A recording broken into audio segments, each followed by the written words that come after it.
to our final week of the series on helping your kids survive an affair. My name's Cindy Taylor. I'm one of the founders here at Affaircare, and my dear hubby is the other founder, but as you all know by now, he's an introvert and doesn't really like to come in front of the camera, so here I am.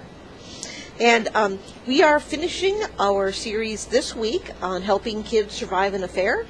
We spent the month of January going over 4 weeks of things you can do to help your kids survive an affair. The first week we talked about starting with the ideal so that we knew the goal toward which we'd be shooting, what would be ideal as far as even raising the children, teaching them to honor God, that kind of thing. The second week, we went over what do children need to do when they're having a period like this where there's a crisis in their family. What kinds of things are going to happen for them? What are they going to need to do? The third week, which was last week, we talked about some common pitfalls that parents make when they are trying to help their children deal with a crisis in the family or in our instance, surviving an affair, which is a crisis in their family. This week, we're going to be going over the final topic, which is letting God heal broken hearts. The first thing that I would just comment is that the only entity, if you will, that can heal broken hearts is God. We will gradually, over time, get further from the situation that occurred, that broke our heart. And, they say time heals all wounds and all that. Well, actually, you just get a bit further away from it, but it doesn't really heal. In order for it to heal and grow, God needs to be working in your life. So one of the first things that I would like to just encourage you to remember and to bear in mind and to teach to your children is that when they are brokenhearted and when they are having a crisis, to turn to the Lord. A, be a model to your children that you do that yourself, but also B, tell them that, show them how they can do it, and even, if they are younger, do it with them so that they learn how to turn to God when they're having troubles. Okay, so to get right into our topic today, the first thing I would like to sort of enumerate is that I would recommend to you that as your child is going through these effects of an affair, one of their parents having an affair, there are going to be major changes in their life. And usually it can be as gigantic as a divorce, losing half of their time with a parent, maybe having to move, change schools. There's some momentous changes that may be in your children's future as well as your own. But for your children, one of the ways that you can help them, it's just my own personal recommendation, is to make the changes as slowly as you can. Now, sometimes we all know that where there's life, there's change. So sometimes there's nothing you can do about it. It has to be done. It has to be done quickly, or it has to occur. Help them deal with that. But where you can, make the changes as slowly as possible, and the whole time go through it with them and help them. Let them have a little voice in what changes are made and how it's made, and then that will help them to adjust.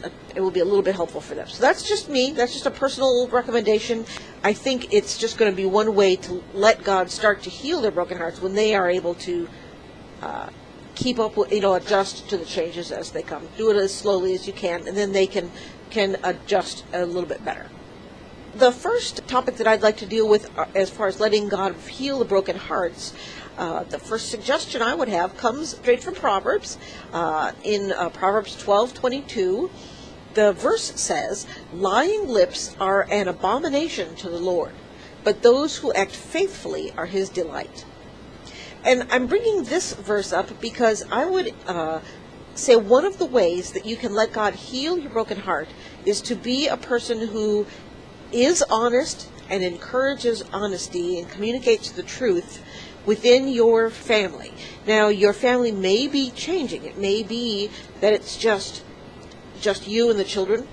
Maybe it's going to be a new, like you and your spouse are reconciling, but you're building a new, relationship, a new marriage. So no matter who is in the family, the immediate family, this verse tells us that lying is an abomination. Now you note that it just does not say lying is not really all that cool with the Lord. No, it's an abomination. So this is a clear indication that we're supposed to be honest. And this verse even goes on to say, those who act faithfully are his delight. Now, that's not to make one, person feel horrible and the other person feel like they're better than, but more like continue to faithfully follow him and his word and being honest and communicating with your family honestly. This is going to help you to rebuild and heal your broken heart. Okay, our next verse is found in Job. It's Job 27:4. This verse says, my lips certainly will not speak unjustly, nor will my tongue mutter deceit.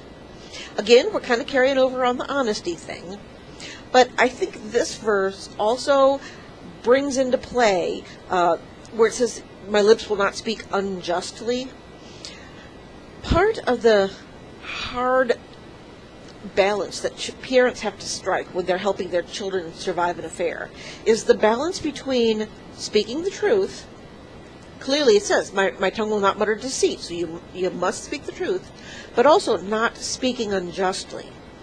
Usually the loyal spouse, the betrayed one, feels very betrayed, feels very hurt, probably feels very angry at the spouse who's been disloyal, and it's an easy temptation to let your lips speak unjustly about the parent that has committed adultery. Sometimes parents will get into this common pitfall that we discussed last week of sharing all kinds of details with their children that are really adult details. Children do need to hear the truth, but they need to hear it in a way that is age appropriate and does not give them adult details beyond what they're capable of dealing with. So in this instance, I picked this verse to say, yes, I will speak the truth, but I'm not going to give you details that will be a harsh burden on you. Nor am I going to speak unjustly in the sense of how, that other parent is horrible at trying to get you on my side that way, trying to pull the kids on your side and make them leave that other parent kind of thing. No, don't speak unjustly. Just tell the truth. Give details that are appropriate, such as, I personally believe that God tells us we should love. When you're married people, you should only love each other. And we made promises to each other that we would forsake all others and only love each other. And so that's what I believe we should do. And that's not what happened with your parent. So, they can explain to you what they believe, but I don't think that was right. The end. Keep the details in check. Okay, our next verse that we're going to be talking about is in Proverbs. It's Proverbs 1, 8, and 9.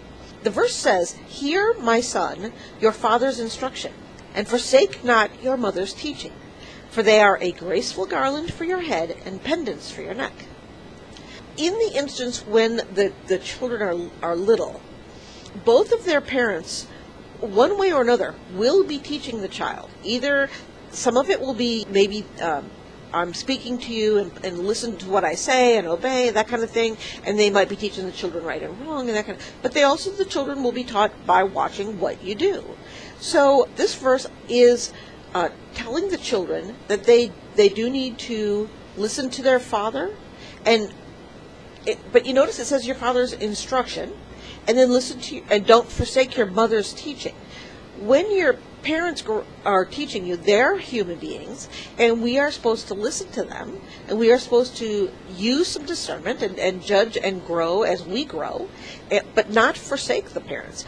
And I am using this one as a way of saying, one of the ways that God will heal broken hearts is to let your children love both of their parents. The point is that, as an example, all too often parents will try to, they're hurting from the other parent, and they actually kind of don't like the other parent right now, so they try to get their kids to also not like the other parent. And then what happens is, in real life, that person is their father, or that person is their mother, and we're not told to, hey, ditch your mother because she was sinful. We are told to not forsake our mother's teaching. You don't want to teach your children to hate their mother. That's just, it's not right. So let God heal your broken heart and the kid's broken heart by teaching them that have both parents in their life, that it's okay for them to love their father or their mother. If the other parent is teaching them things that are biblically incorrect, that it's okay to divorce and it's okay to just be adulterous and have a wild life, whatever, what you can do, again, we're talking about the part about communicating the truth. Talk to your children and just show them, here's this little verse. You're supposed to still honor your mother. She's your mother. She gave birth to you. She took care of you as a child. She taught you the best she knew. Maybe she had reasons or issues that, that she has problems. We don't know.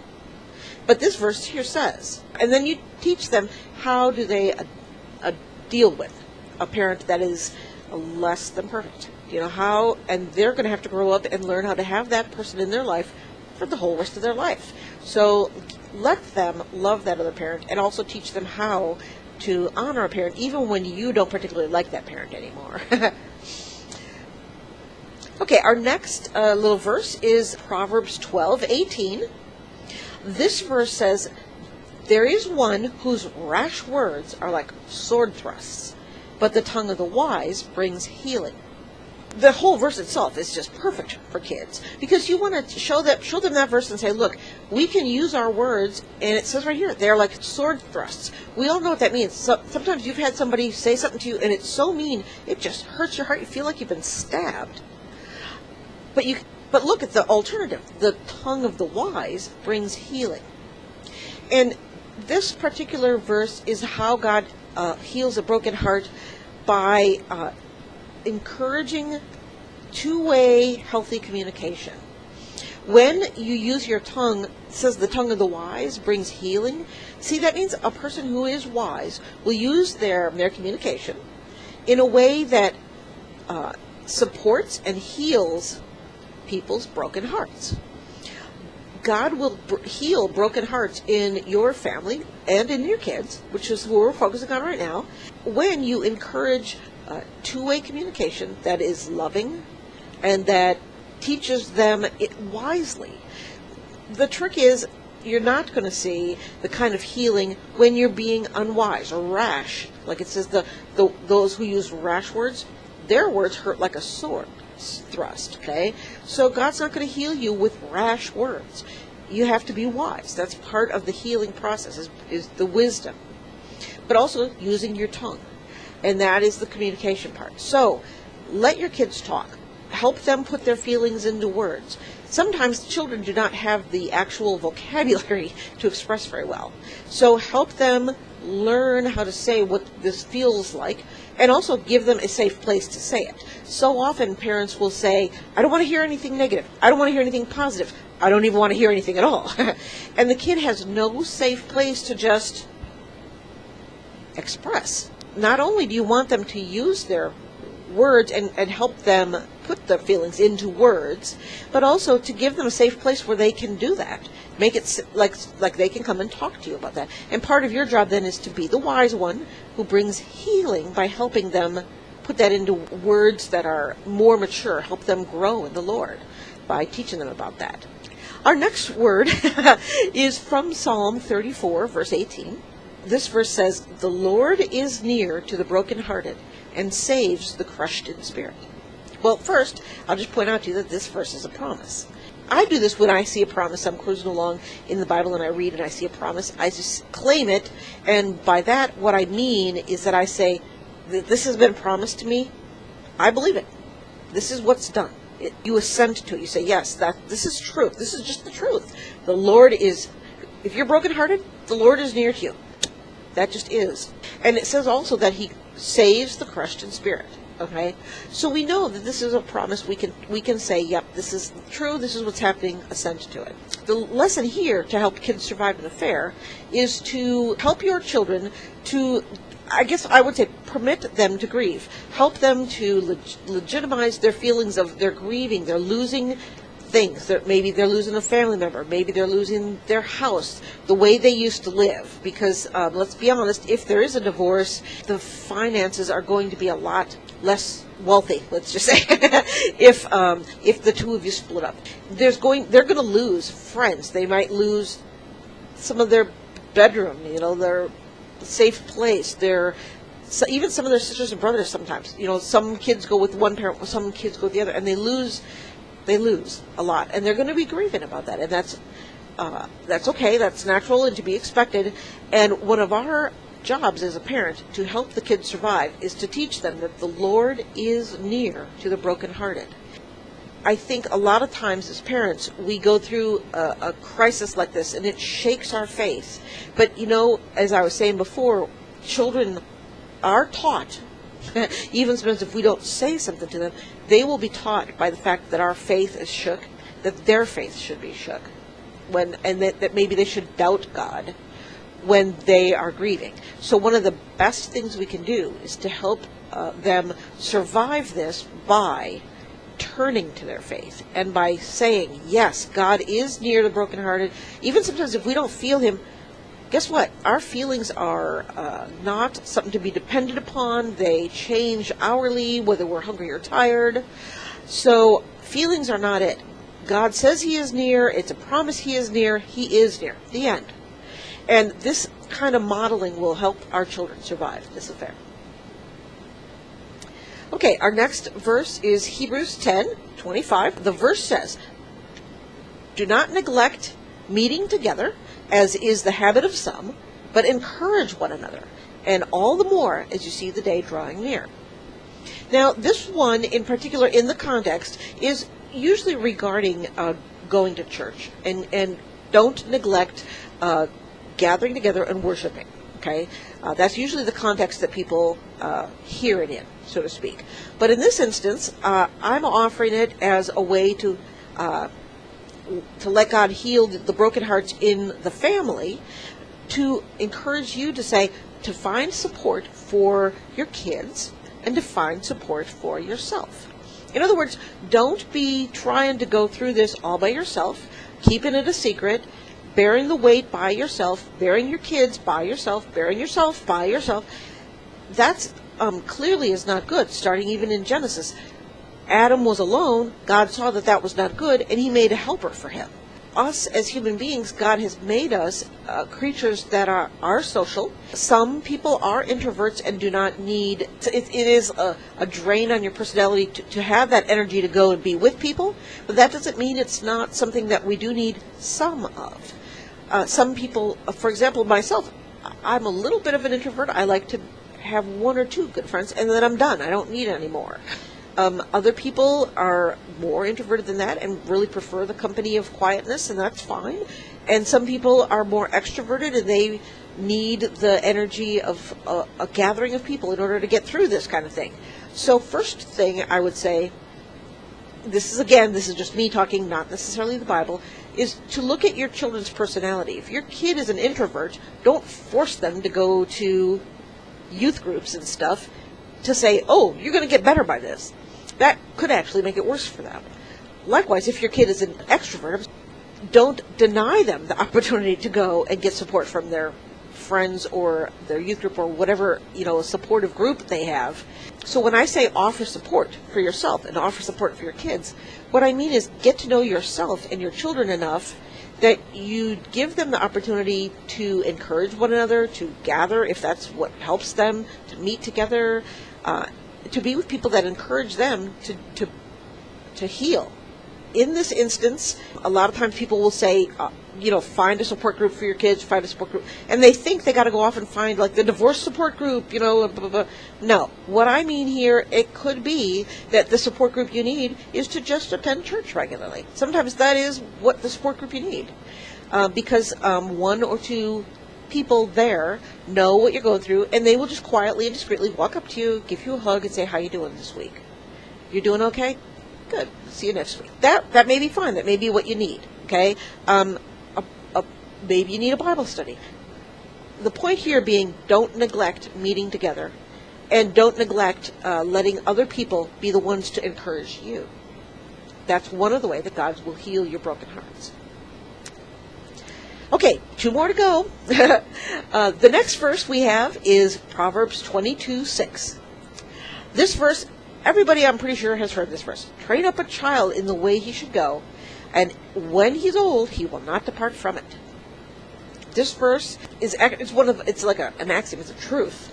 When you train a child from the time they're young in the ways honor the Lord and obey him, when they're old, they won't depart from that. But it's also true the other way, as they become adults and everything. But when they're old, they will have to be like learning new stuff then, and it makes it a little harder for them. This one, anyway, the reason I was bringing up this verse is that one of the ways that you can help your kids survive an affair is actually in their training. As parents, you and your spouse, whichever one of you may be having an affair, maybe you trained your children together and you were in complete agreement.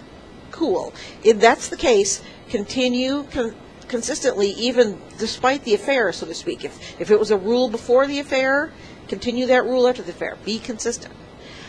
On the other hand, if you and your spouse before the affair, maybe we're on different pages, this is not the time to be the parent who completely just all rules and spoils the kids.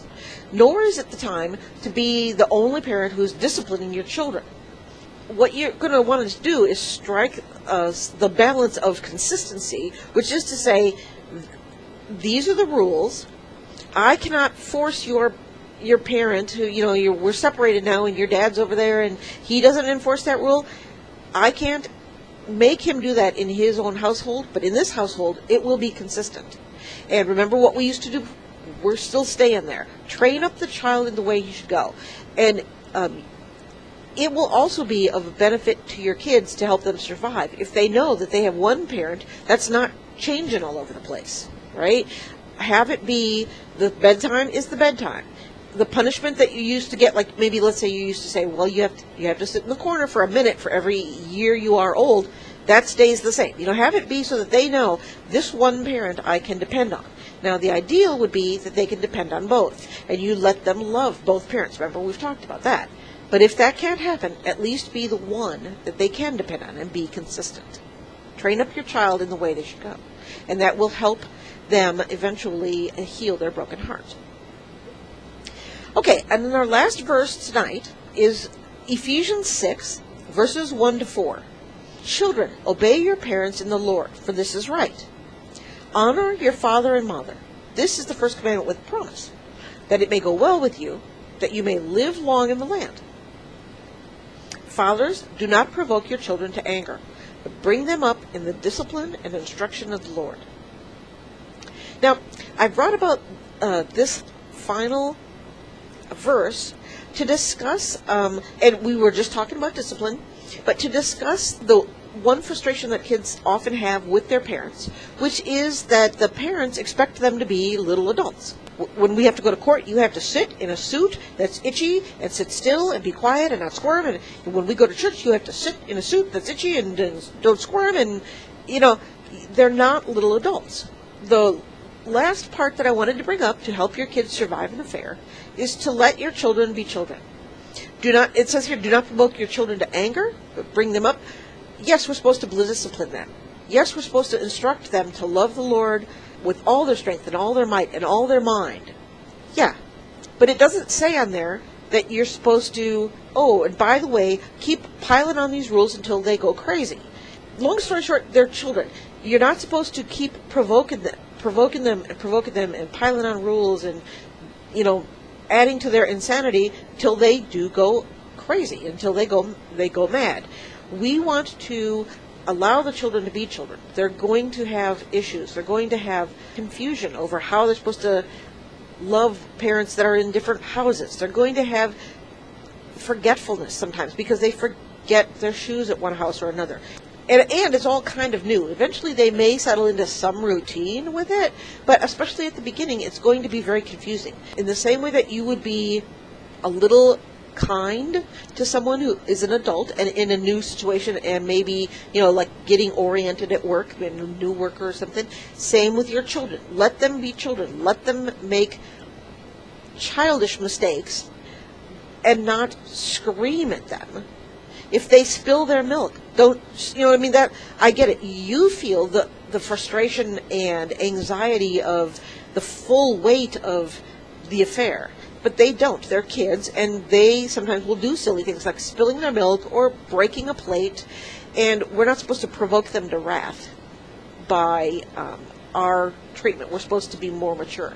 And again, one of the ways that we will help our children to survive the affair and have their hearts healed is by letting them be kids and by realizing that we're the adults and they're the children, and they will be childish. This is the conclusion of the little series about helping your kids survive an affair.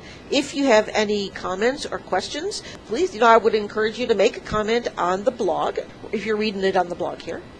If you're listening on the YouTube, on the video, you can make a comment on YouTube channel, or you can also send an email.